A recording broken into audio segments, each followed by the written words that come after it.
everybody. Welcome to the Abroaders Travel Podcast, your weekly meetup with thousands of entrepreneurs, hustlers, creators, nomads, ninjas, wanderers, and world changers, all seeking to build the skills and connections to live a life without borders. If you want to learn more about what we do or download our entire podcast archive, check out the website, abroaders.com. Happy Thursday morning and welcome to another episode of the Abroaders Podcast. Today is Thursday, January 25th, 2018, and this is episode number 203. AJ, how's it going?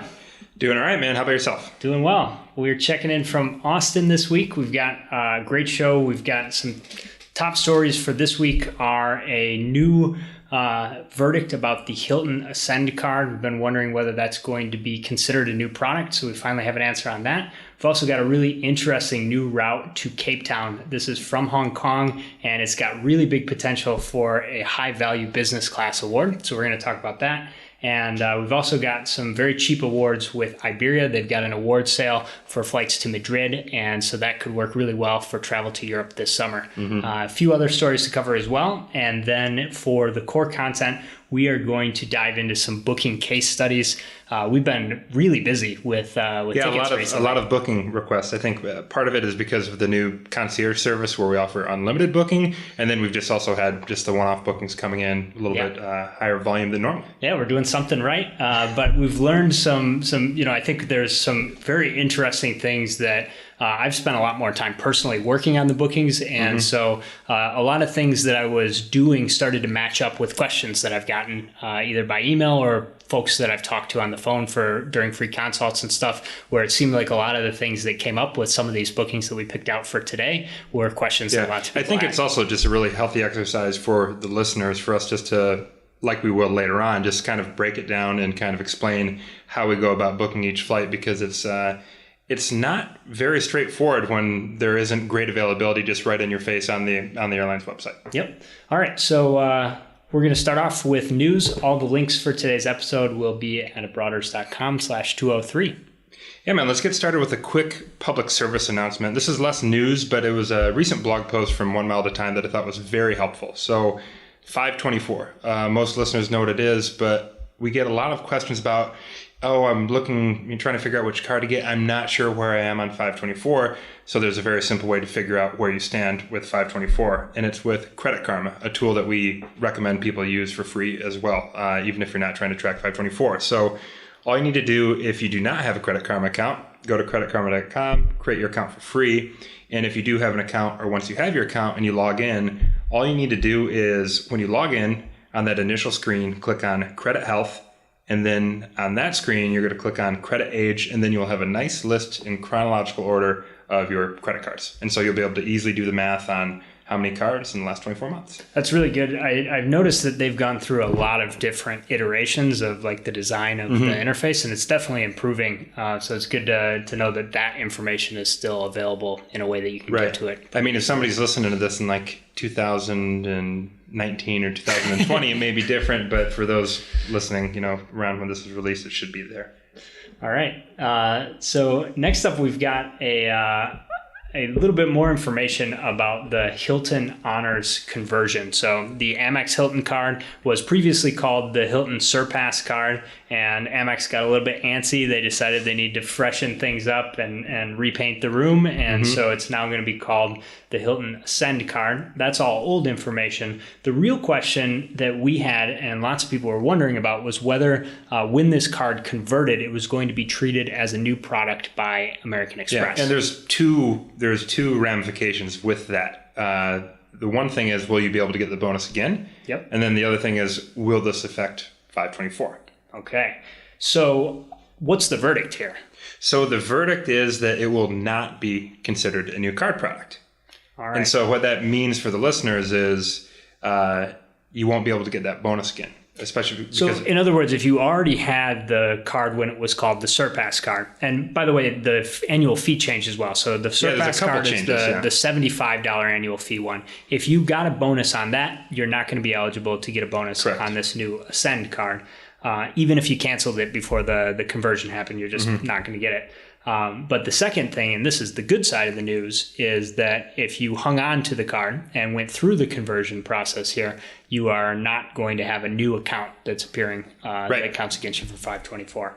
And then I guess the final thing, so this all boils down to Amex's rule that you can only get a bonus once per lifetime for any card. Right. And so the sort of loophole there, or the way out, is sometimes when these types of repainting of the room happens, they will actually call it a new product. Mm-hmm. So like an example of that would have been the Chase Ink card started out as the Ink Bold, and then it got rebranded into the Ink Plus with some slight changes. That was a new product where you could get a new sign-up bonus. And then again with the Ink Business Preferred, also a new totally separate thing. Right. So we've got the opposite happening here with Amex, but good to have that information. Unfortunate that there wasn't any info beforehand to help people decide what they were going to do, but at least we now know the answer. Yeah, a couple things really quick that I think are new to this Ascend card that were not previously offered with this same product that is now a different name and has different features and a different annual fee. Kind of funny how they do that.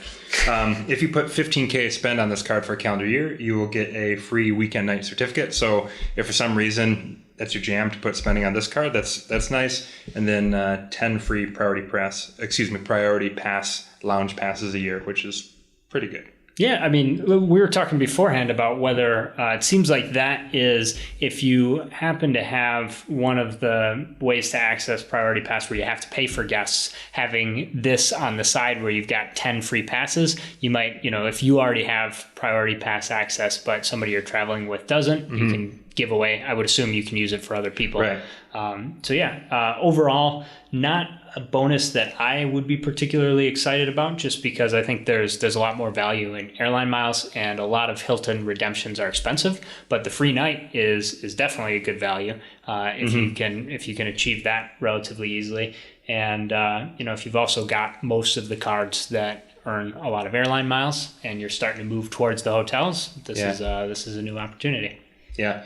Next up, we've got a new route there's some good news and bad news here. Unfortunately, we wanted to report on great news of all this award space available for a really difficult place to get with points, which is Australia. So Qantas has a new route from San Francisco to Melbourne, and as of a day ago, there's a bunch of availability, and there's no longer, thanks to some famous bloggers. This would have been a great story if we hadn't been good journalists and double-checked right before we went. Yeah, Eric actually went and checked the availability, because we're about to be preaching about how much award availability is available, because that's what the blogs are saying. However, not the case. But this is, in the big picture, good news. Yeah, well, so, definitely good news that there's this additional route. Overall, when you've got more capacity, more seats flying back and forth every day, there's more likelihood that you're going to see space open up.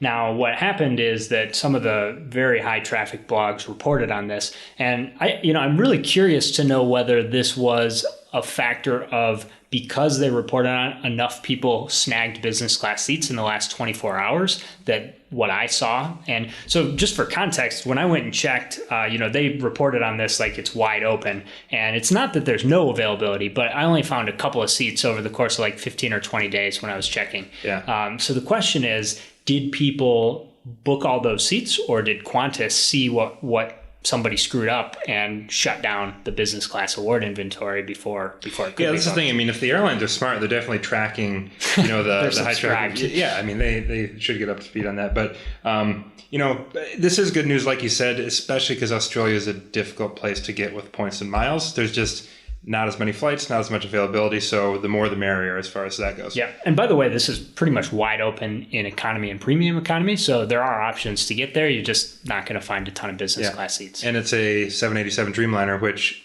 I like flying. It's a nice aircraft for sure. So next up is the Iberia sale. What's going on with this? So first of all, this is an offer that ends on January 31st. So you've got 6 days to decide if you want to take action. We've got some really nice discounts on both economy and business class travel to and from Iberia's main hub, which is Madrid, Spain, which is also a great place to visit in the summer. It will be hot, but Europe in the summer is pretty awesome. So to give you an idea of what prices we're talking about, from either Boston or Chicago, an economy round trip is going to only run you 25,500 miles. That is a really, really good deal. If you're feeling adventurous and you want to go to Madrid from Boston or Chicago, and you also feel like going to Moscow, you can do a round trip from Madrid to Moscow for just $15K. You can go to Tokyo from Madrid for cheap, $44K round trip. So really good deals. So I guess for the US based listeners, Boston and Chicago are going to be the airports that you're going to need to fly from, or position 2 if you want to take them up on this. So it's restricted to just those I believe so, yeah. Okay. Well, actually, come to think of it, I mean, there's not really that many Iberia routes to the U.S. They have JFK, but I think that, like Miami, JFK, Boston, Chicago. So it's maybe like half or close to half of the routes. But I really like the idea. I think you still need a visa if you're a U.S. citizen for Moscow. But so essentially what we've got here is a round trip to Madrid, including, you could basically call it a round trip to Russia with a stopover for 40,000 in miles. Madrid for less than what the typical round trip is to Europe. Yeah, 40,000 miles is an incredible That's insane. deal.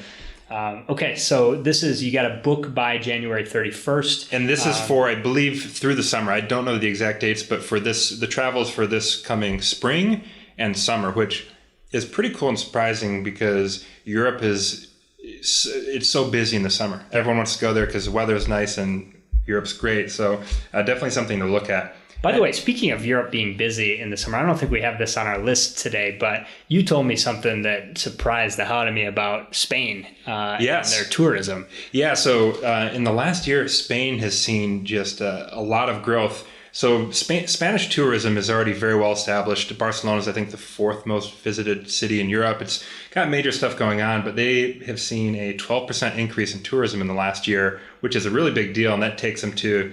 They did over $100 billion US in tourism last year, which is pretty interesting. And the article I read was contrasting that with the US, which globally tourism has done pretty well in the last year, but in the US it didn't do particularly well. It didn't maintain the trend. And this big data company that kind of breaks this down and does analytics on this stuff said it was a little bit of a combination of that nasty situation in Las Vegas, made some people scared because we already have this reputation of being gun nuts with gun violence everywhere. The travel ban attempt at it, that whole thing did not help. And then also they cited that just people abroad aren't that warm towards Trump's America, and people weren't as keen to visit. So that was kind of interesting. But yeah, Spain did over $100 billion, a double-digit percentage increase on tourism. And it was interesting because this data company also cited that some people were saying, oh, well, the U.S. had this Vegas thing, but Barcelona had kind of a nasty event, not nearly the scale of Vegas, but Barcelona dealt with a terrorist attack as well, and they still, people want to go to Spain. Tourism. Yeah. Cool. So we've got one other thing related to Spain, and I guess more specifically Iberia here. And this is something we reported on a little while back, but just as a reminder for folks that want to take advantage of that award sale that we were just talking about, the transfer partners here are Ultimate Rewards and also Amex transfers to Iberia. I believe Starwood Preferred Guest does too, but that one is not instant at all. That's a long delay. But the transfer from Ultimate Rewards is instant. And so if you see one of those routes, Chicago or Boston to Madrid, you can transfer those Chase points over and have them post instantly. The Iberia website's not my favorite, but it does get the job done. It's possible to book them and at those prices. Yeah, well, actually, a link in the show notes. We do have that link that will show you how to transfer the points. If you're interested in that, the Points Guide did a decent job of laying that out. All right. Last up, this one I've been very excited to talk about. So this is the new route, and this is a Cathay Pacific route. Cathay is one of my favorite airlines. It's one of a few that I've flown in business and first class, and they are opening up a nonstop route to Cape Town. And we report on... From Hong Kong. From Hong Kong. Yep, that's their hub. And we report on routes kind of sporadically, randomly, it may feel like. But this one is actually really significant because there are very few routes to South Africa in general. There are not that many flights, and it's hard to get to. And another thing, too, is there are not that many flights to Cape Town. Normally it goes through Joho. So Johannesburg is a bigger city, and I think it might be a little bit more of a hub of industry. But for folks like you and I and the listeners, Cape Town is more of a destination than Joho. Joho is a concrete jungle that's violent and got some issues. Yeah.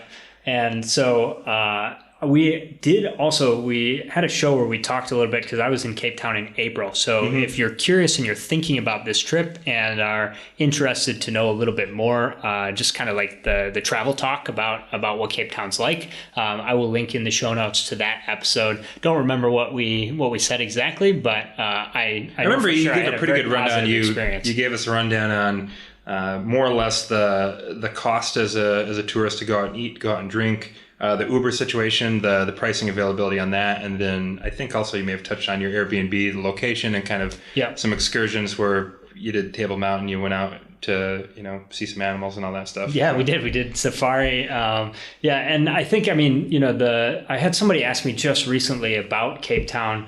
And whether it felt safe, and definitely my verdict on that was that I felt incredibly safe. Like any big city, there's certainly neighborhoods that you don't want to spend time in, but the area that you're most likely to find accommodation in Cape Town is going to be really awesome. So let's talk about the award opportunity here, because this new route not only is just one way to get from Asia to South Africa, but also is a way to potentially get from New York to South Africa for the price of New York to Asia. Exactly. And this is thanks to really the dark horse frequent flyer mile program that the insiders know and love and the general public wouldn't think would have deals like this, and that's Alaska. Yes. So what you've got here is, thanks to Alaska Stopover, like you said, you could fly from JFK to Hong Kong, do your stopover in Hong Kong, and then head to Cape Town for 62,500 points in business class, or a modest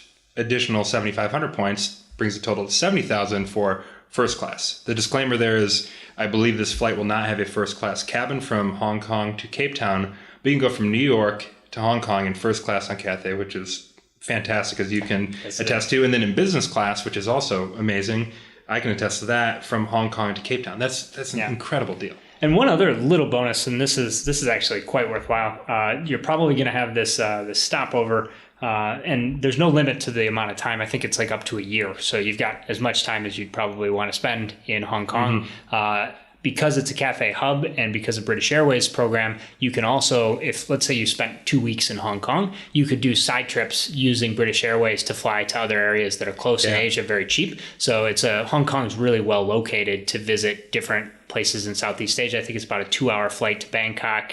There's a lot of options that you could spend some time exploring Southeast Asia, and then you go back to Hong Kong to catch the second part of your flight. And you're going to get to the airport early, because the lounge is exceptional. Yes, and especially if you pay that extra 7,500 to put yourself in first class, before you even think about leaving the airport, hang on to that first class boarding pass and go check out the Cathay Pacific lounges, because for the most part, the Cathay lounges at the Hong Kong airport are split between first class and business class.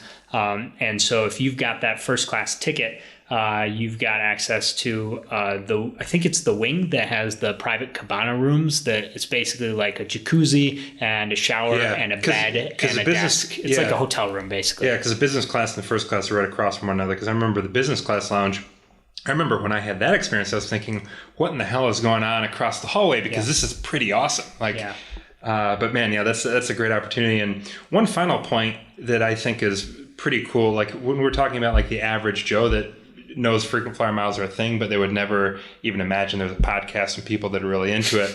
Think of SPG transfers to Alaska, right? Yep. So think about this funky flow. Somebody's got a bunch of Marriott points. They say, hey, Marriott points, I'd like you to become SPG points. Your SPG points, you say, I would like you to become Alaska points.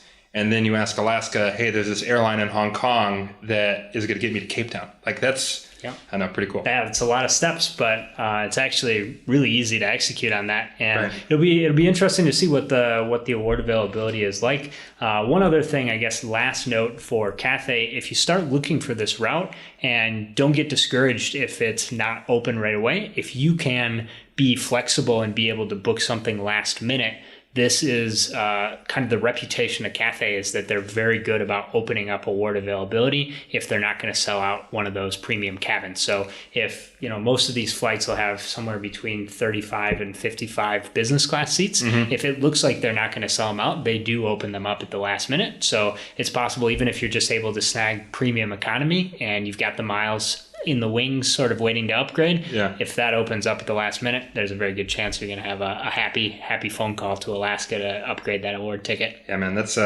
exciting. All right, well, we've only got a couple more items, and this is in the rundown, so we'll hit on these really quick. Very relevant to last week's episode is which airline gift cards trigger the Amex incidental fee credit. So we talked about this last week, where you got your $200 for airline incidentals, and you mentioned a good hack would be, like, hypothetically with Delta. You can buy a gift card with them, and then you can use that gift card in a way that the incidental fee credit would not allow you to use it. Right. So in other words, you can use you're supposed to be able to use this fee credit for things like checked bag fees and change fees, but you can't buy airfare, but you can buy gift cards. Right. And that's what we got the resource on. Yeah, and so to set the stage, you can use the incidental fee credit, not the gift card, but you can use the credit with Alaska, American, Delta, Frontier, Hawaiian, JetBlue, Spirit, Southwest, and United. But as far as this gift card hack, the only airlines that you can do this with that we know of is American, Delta, and Southwest. Okay. And then beyond that, there's some more information where with American, the maximum gift card value that will be reimbursed is $100. Yep. And then Delta is $50 a pop. Yeah, and so I've run into that with Delta, where like Delta will sell you a $200 gift card, but if you go to the extra work to just buy them in $50 increments, it automatically gets credited. And I don't know if we mentioned this, but the end game here is that each of those airlines, Delta, Southwest, and American, all allow you to use the gift cards that you buy to purchase airfare. So that's the way you're getting around and actually being able to use them towards flights, which for most people, that everybody's going to spend at least $200 a year on flights probably. So that's an easy way to get that value off the Amex card. Check out last week's show if you want a lot more information about the Amex Platinum and some of the other high fee cards. Yeah. Before we get into the core content, one final thing that I just thought was pretty interesting is there was a new speed record between New York and London. So a 787 Dreamliner from Norwegian did the flight from JFK to London Gatwick in 5 hours and 13 minutes. Yeah, wasn't the top speed like 800 miles an hour or something like that? Oh man, and let's see if I want to say I read that it was like 790 or something. Okay, so according to Telegraph UK, the plane reached a top ground speed of 776 miles per hour, and that is hauling ass. Anytime that you've got the in-flight entertainment, I'm always watching. Yeah, I really like to see like what's their altitude, what's their ground speed, what are things looking like, and generally on a long haul flight, you're going to be max cruising in the 500s. Yeah, I've seen the low 600s before with a strong tailwind like 602, 603, but holy shit, 776 miles an hour. Speaking of records, I don't have the post in front of me, but somebody, I believe it was an Etihad executive that's also a pilot that broke the record for circumnavigating the world. So it was like a 4 or 5 stop. I don't remember exactly what the airports are, but I believe the rule is that, you need to traverse the equator and you go to, almost the exact opposite point on the globe, the closest airport. And there's like a technical rule about how far away it can be. But the guy beat it. I want to say it was like 50 hours and 53 hours, something like that. Yeah. Anyways, if I can find the article, I will post that in the show notes if you're curious for that one too. By the way, speaking of winds and getting a little bit of help here, it's reported that there were up to 202 mile per hour winds on that flight, aiding this. Yeah. Wow. And also the pilot intentionally slowed the aircraft down due to turbulence, where probably could have powered through it, but so broke the record 5 hours and like 13 minutes and chilled out because of some turbulence, wanted to provide a good experience for the passengers. Wow. All right. Anything else for news and updates before we get into this booking breakdown? No, man, that's it. Let's get into this. I'm looking forward to this. All right. Why don't you set the stage?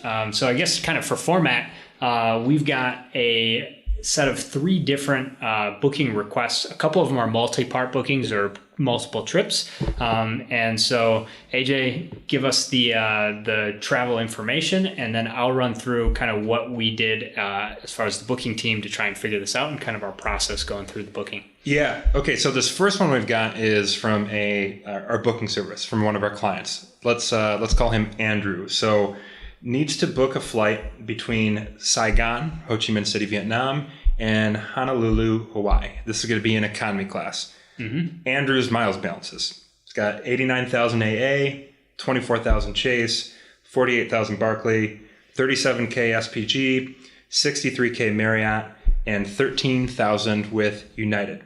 As far as this client's requirements go, needs flexible return date.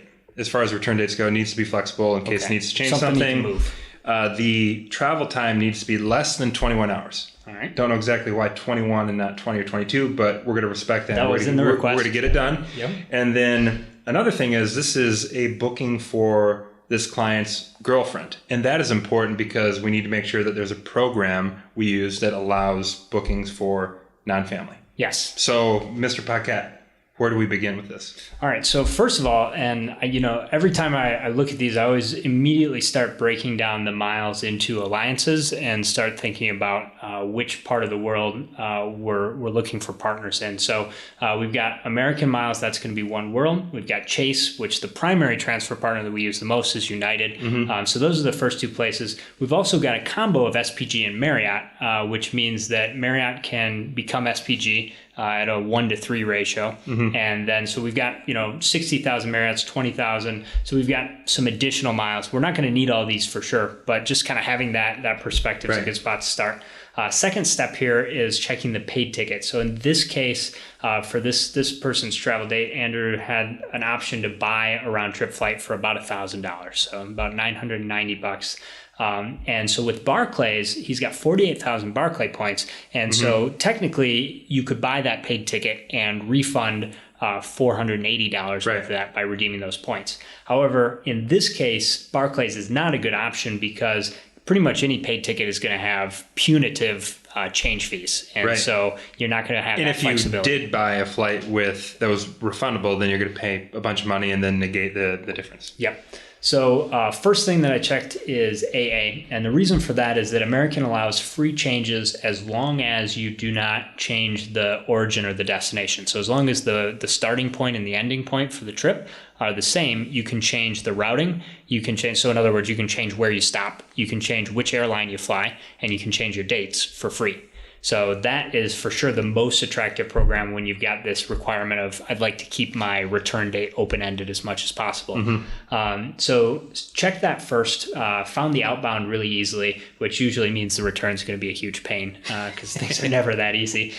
So we've got a 35,000 point award in economy. One sort of wrinkle in this is that I was using British Airways to search because the main partners for American are going to be Cathay Pacific. They've got a route from Hong Kong to Honolulu, and Japan Airlines. They've got connections in Tokyo that go to other places in Asia. And actually, the Japan Airlines, I found out, is a code share with Royal Jordanian as well, which is kind of interesting. I'm not sure which plane is on the plane. I'm pretty sure it's a Japan. I wouldn't imagine Royal Jordanian would be flying from Hawaii to Tokyo. Stranger things have happened, but at any rate, the reason here is that we want to use AA miles, but we need to search with British Airways because Cathay and Japan Airlines don't show up on American's website. So that's step number one. And the issue here is I know what American's award chart says, so I know that route should be $35,000 in economy. However, I don't know what the taxes and fees are going to be. So we're going to set that aside for a minute. We've got a good option, a one-stop connection at Narita. And then for the return, that's where I started to run into trouble because there was availability using the same routing, but in this case, it was going to be inbound flight that was going to stop in Narita Airport, and the outbound flight going back to Ho Chi Minh City was going to depart from Haneda Airport. That's something that happens with a lot of big cities. We always run into it with New York, where it's, you got to transfer from JFK to Newark or to LaGuardia, and that's a huge pain. You're number one, you're going to be out, expense for time and money.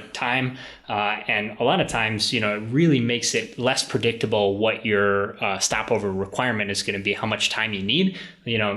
Japan's probably a lot better than New York, frankly. I mean, they've got a super fast train that does it. But it's not a fun experience if you can avoid it. So I immediately moved on to the next check down, which is going to be searching for a Star Alliance option. And so again, we've got United miles and we've also got Chase points. So with the United miles, I used United Search to look for Star Alliance partners and came up with a really good itinerary on Asiana Airlines, which is a Korean-based carrier. And so in Korea, you've got Korean Airlines, which is SkyTeam, and Asiana is Star Alliance. So again, using the United website, I come up with $35,000 and $15 in taxes and fees. Really nice connection of 2 hours. So it's kind of a perfect itinerary, going to be way under that 21-hour travel requirement. Yep. However, United has some really nasty change fees. And so this is for the return flight. So that was the explicit And these change request. fees are new within the last 6 months. Yeah. I remember. They sucked before, but they're worse now. Yeah, because I remember touching on it in the podcast. But yeah. Yeah, so the new change rules for United are if the flight is 61 days or more in the future, you can change for $75, and if it's less than 60 days or less, it's $125. So pretty heavy change fee. And so the next step is that the flight that could be booked with United miles could also be booked with Singapore, which has a $20 change fee. So kind of the bottom line for this one, and this is actually a booking that's still up in the air for Andrew because I want to figure out what the Singapore pricing is going to be, because Asiana is one of those airlines that tends to have pretty high taxes and fees, at least on some routes. And so the trade-off here is going to be, if we use United, we know we're only going to pay $15 up front, and so it's a great redemption. But if he needs to change the ticket, especially close to departure, tack on another $125. Right.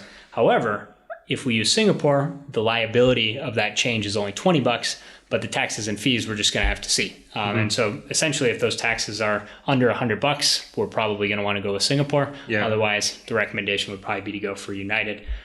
So that's kind of how that one breaks down. I think overall, this is somewhat of a straightforward booking, but because of the fact that you've got a couple of different programs in play, it's often the case that you're going to piece together one-way awards, having one direction of travel be with one program, another direction of travel be with the other. So I think as you're kind of going through the process of booking these, you want to try and check each type of points in both directions and start to get a feel pretty quickly. Did Andrew share the probability of needing to change the dates? I mean, we know that he wanted flexibility, but I'm just trying to put on my actuary hat here and say, well, if there's a 50% chance here, then that means we're willing to risk the liability of the change fee if we can.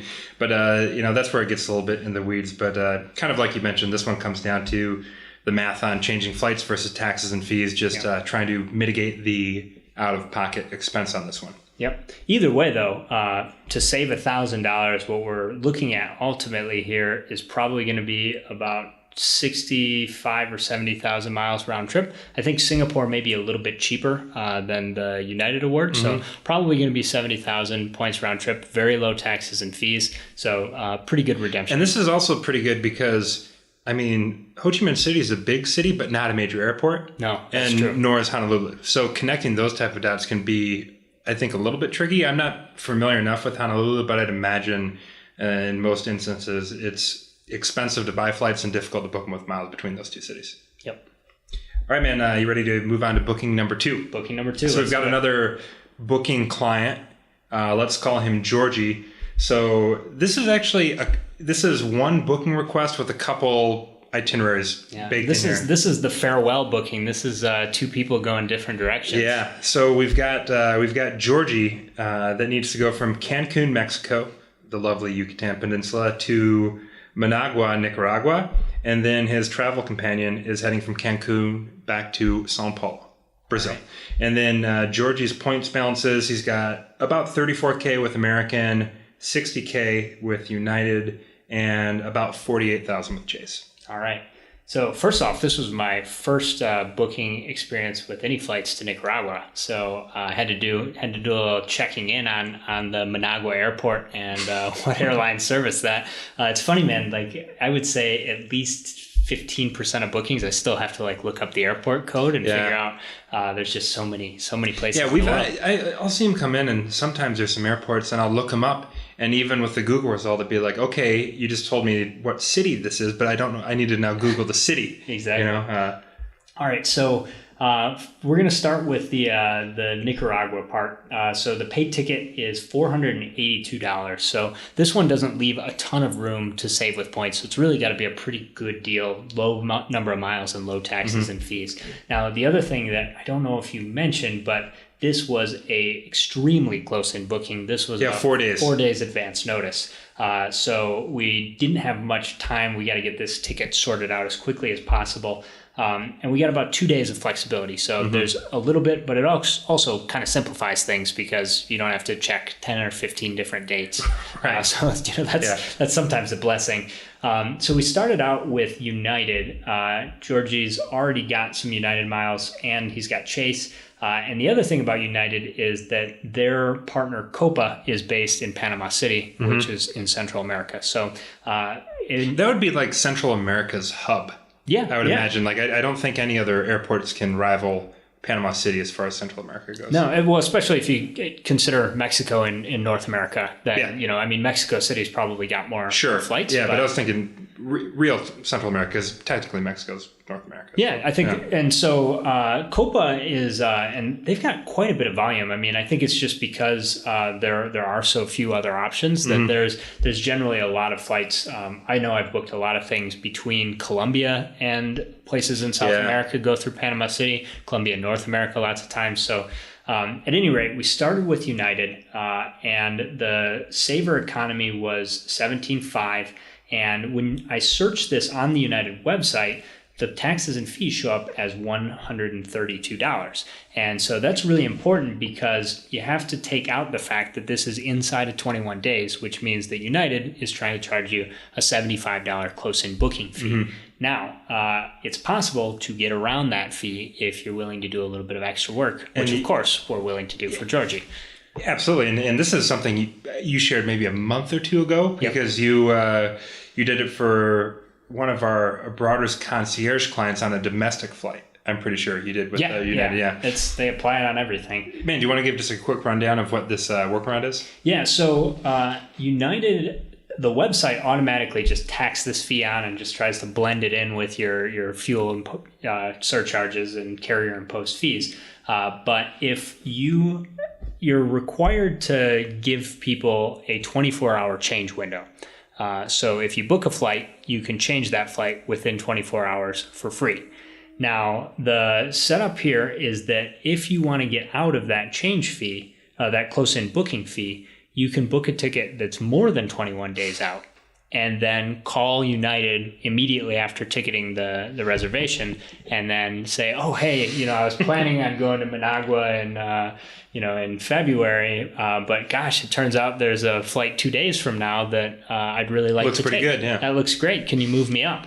And so that it's, I suppose, possible that somebody at United on the phone will say, oh, that's going to cost you this fee. But I've done it probably 15 or 20 times and never had anybody say anything. So until the points guy decides to post about it, this is a real valuable trick. So anyways, we're going to reduce the cost here. So this first reservation that I found for economy, $17.5, and the actual cost is going to be $57 rather than $130.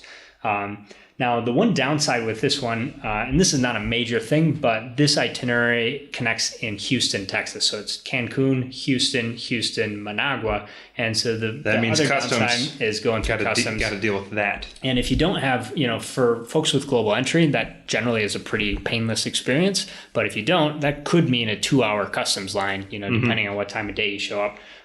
So I continued looking, and Georgie also said that he was open to economy or business. And so as it turns out, the price difference between economy and business is very tight in the Central America zone here. So the business class ticket is only $25,000. And that's something that I don't understand, but it happens though when you've got economy availability that's only the standard rate, but you've got saver and premium, and it's peanuts to upgrade essentially. Yeah. So in this case, like the cheapest possible, I believe, is $17.5. So the one that's through Houston, $17.5, that's an actual saver. Now the route that doesn't go through Houston is available in economy and business, but the economy is not the saver rate. So for that one, it's $22.5 for economy. and it's 25,000 for business. So a minimal 2,500 extra miles on that particular route to upgrade. It's like how much United will charge you for a cocktail at the airport with their like little bars where you can use the United miles. So overall, this is a really good deal. It's a relatively short connection, which incidentally is very easy to do in Panama. I've done it a couple of times with like 30-minute connections. This one's about an hour and 25, so plenty of time. And this one's even cheaper. It's listed at $111 on a United site, which means it's going to come out to $36. So great deal there. The last thing that I checked is American Airlines and American Miles. So Georgie's got American Miles, and so that would be an option. There's a routing through Miami, which goes to Managua. Now, trade-off here, you got to go through customs, but you also get a Centurion Lounge if there's a long layover. The downside with American, if you book it with American Miles, is you can't get around the close-in booking fee. American doesn't let that crap slide. However, you can also book the Cancun Miami and Miami Managua flight via British Airways, which does not have any close-in booking fee. So the breakdown there, if you did book it through American, it would be $17,500 plus $132. If you book it through British Airways, it's 15,000 miles. That distance-based chart saves you a little bit of money, and $56. So that would also be a pretty good value. So we had a couple of very good viable options here for Georgie. Yeah, that's good stuff. You ready to move on to this other one? So we've got passenger 2. Yes. So we're heading from Cancun to Sao Paulo, Brazil now. Yeah, and this one unfortunately wasn't nearly as rosy as the results. Man, it's tricky. Flying from Central America is just difficult. Yes, and also Brazil can be difficult from northern South America.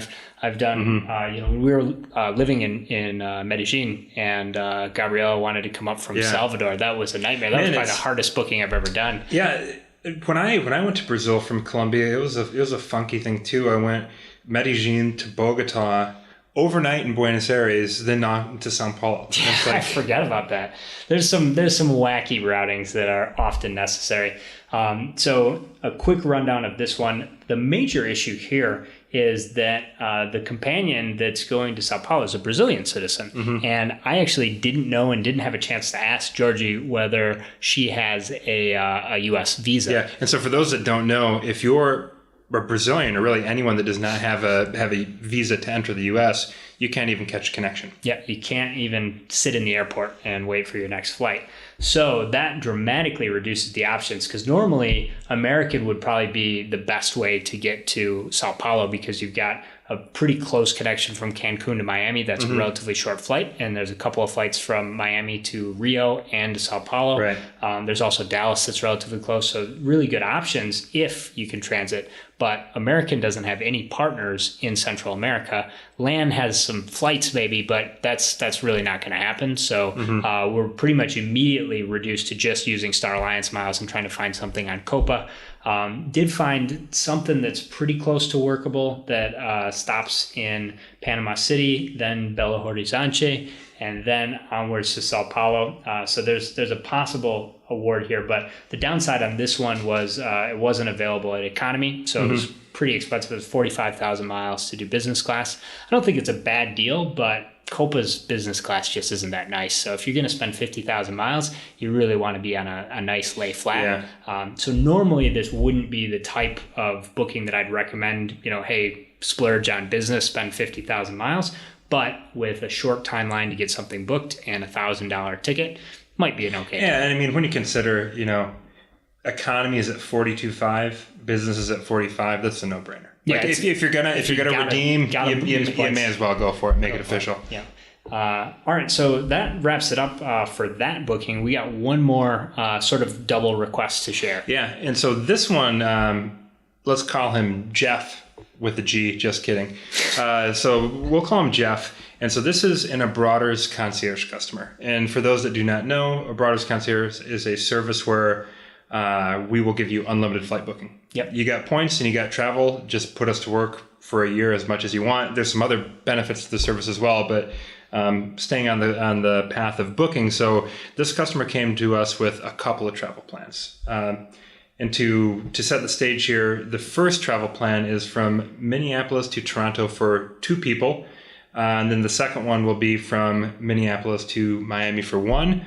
And to set the stage, this customer has a little over 100,000 Delta points, has 300,000 Amex points, and also the information that we have, because he's a customer, is he prints miles at a pretty heavy clip, so we know that miles will be replenished to create context if we are forced to maybe take a not great deal. We know that there's more miles coming in. Yep.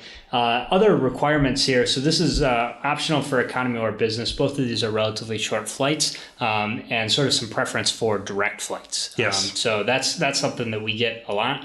I think the other thing that's relevant as far as this being a person with the unlimited is typically it's not worth using the booking service for tickets that are short and relatively cheap paid tickets. And so like anything under $500 as a paid ticket, by the time we do the booking service, it's not worth It's not worth it for anyone, especially as far as our booking service goes. If you hire us to book a flight that costs only $300 if you bought it, we're not making money. Right. You know, Yeah, and you're using too many miles. But in this instance, because he is a concierge customer, which means unlimited booking, you got travel plans, send them our way, and we'll help you make that decision whether you buy the flight and get a good deal there or redeem your miles. Ultimately, just depending on your situation, how many miles you have, your miles earning potential, and capacity and all that stuff. Yeah. So anyways, getting into the details here, we started with the Minneapolis to Toronto. Typically tickets for two people are a little bit harder. And so, I wanted to kind of feel out what that was. It's also the higher value ticket. So the paid tickets were running like $850 to $900. Yeah, which is strange. It's not that far of a flight. No, it's but I think at 2.5 or 3 hours. Man, I think in Canada, isn't airfare flying to and within Canada kind of expensive for some reason? I don't know why where we're at that, but and again, this is also within the requirement of direct flights. Sure. So there were cheaper multiple stop flights, but that's basically what we're up against. Business class was an option, so the paid tickets for business class was going to be roughly $2,000 for, and by the way, those numbers are both for two people. So we're looking at like $450 or so each for the economy and about $1,000 each for the business class. So first up, the nonstop options. Minneapolis is a Delta hub, so that's a really easy one to take a look. Delta's got a straightforward search, even though they tend to price gouge quite a bit. And I always want to use Delta where possible because obviously Amex, this person's got 100,000 Delta and a bunch of Amex points, and so you want to try and use Delta. The Delta can never become an Amex, which can become whatever, but the Amex can always be a Delta. Can always be a Delta point. So the options here, we had about 35,000 miles per person with Delta plus $55. So the total ticket's going to be $70,000 as an award with $110 in taxes. If you compare that to $900 to buy, basically my math is just take out the $110 from the 900. Right. So 70,000 miles saves you about $800. That's just about 1 cent per point. Yeah. So not very good value. Normally this would be a ticket that I would just say, this is one to buy. However, we've got one additional wrinkle for this one because Jeff also has the Amex Platinum Business Card. And so travel booked through Amex, so the Amex Travel, right, on the preferred or selected airline. This is what we were talking about earlier with using the incidental fee credit. Right. You have to pick your airline. So assuming that Jeff has already picked Delta, and fortunately it's early in the year, so even if he didn't, we could advise him to pick Delta here. He's going to get a 35 or a 50% points rebate for purchasing that ticket through Amex Travel. One little note here is that you have to buy the airline, the airfare on your preferred airline if it's economy, but they give you that points rebate for business and first class on any airline. So first up, I confirmed that Jeff had indeed selected Delta. Also confirmed, and the second part was to figure out the date that he opened the Amex Business Platinum, because Amex came out with all kinds of fanfare. Oh, we're giving a 50% points rebate. Yeah. And then within like a month of announcing that, they're like, oh, wait, yeah, that's a lie. Yeah, we're jerks. Let's tone that back by a large amount. Let's make it 35. So to their credit, they grandfathered folks in for 1 year from the date that they opened the card. So my next question is to figure out if Jeff is going to get 50% of his points back for buying the ticket or 35. And it turns out Jeff's right on the edge, so we might learn something if he decides to go with this option, because he opened the card in January of 2017, so his 1 year grandfather. We're in the 13th period. month, but maybe it's less than 365 days. Yeah. So how do they do their math? Who knows? I imagine you can always complain to Amex via their online chat. And the information we have about Jeff, he's a valuable customer, so he should be able to, or us on his behalf should be able to make it right. Yeah, I think so. If somebody can actually do something, but. So ultimately, the bottom line for this one is that if the ticket costs roughly $800, let's say $900, that means it would cost 90,000 Amex points to just book basically points as cash, and that's the way the Amex travel bookings work. So to keep it easy, if you called this 80,000 points, he would either be getting a 28,000 point rebate or a 40,000 point rebate for that 50 or 35%. So that brings our cost down substantially to, depending on what happens with 35 or 50% rebate, 52,000 points or 40,000 points. Right. So if it's 40,000 points, you're getting 2 cents per point. That's a pretty awesome deal. Fantastic. And you're also earning miles on Delta. So because it's a paid ticket, because Amex is buying the ticket for you, you're also earning miles. And this client has status with Delta, I'm pretty sure. Yep. Jeff has status with Delta, so you're going to earn it. Yeah, it's... man, and one thing too that I find fascinating about this is an instance where it may make sense to go against the grain. Generally, when you redeem through the portals, whether it be Chase or whether it be Amex, you're not getting a good deal generally. Yeah. But this is an instance where it outperforms Delta. So. Yeah, and that's why I thought this was a really interesting example, because I was about to type out, hey, you should buy this one, and I was like, wait a minute, got a platinum card. So this is a cool opportunity to use that. The Miami one, finally a win with Delta, super easy. First date that I searched, $520 round trip, is also good for 20,500 Delta Sky Miles and $11. Getting over 2 cents a point. That's great for domestic travel, especially. Yeah. So you're saving $500 with 20,000 points, and research. Book that immediately. Pays to look at lots of flights. The more you travel, the more opportunities you're going to have to be able to just send your points out to work for you. I would love to get some questions from you guys.